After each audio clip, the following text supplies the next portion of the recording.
ধর্মভীরু হওয়া ভালো, অবশ্যই ভালো, কিন্তু এখানে আসার পর আমরা অতিরঞ্জিত হয়ে যাই। বাংলাদেশে থাকতে আমি পুরো একদম উদাসীন, আমি নামাজও পড়ি না। হ্যাঁ, আমি বিদেশে আসার পর কোনো না কোনো ভাবে মানুষের সাথে, ভালো মানুষের সাথে মিশে দাওয়াতের মাধ্যমে আমি ধর্মভীরু হইলাম, আল্লাহ আল্লাহ হইলাম।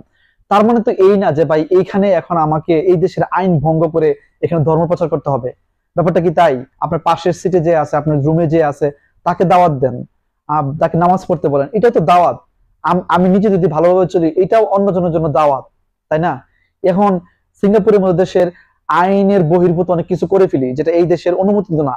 দেখেন, প্রথম কথা হচ্ছে এই দেশগুলো হচ্ছে কুফফারদের দেশ, মানে এই দেশে ইসলাম প্রতিষ্ঠিত না। এখন আপনি আমি জেনেই এই দেশে আসছি, এইসব দেশে আসি।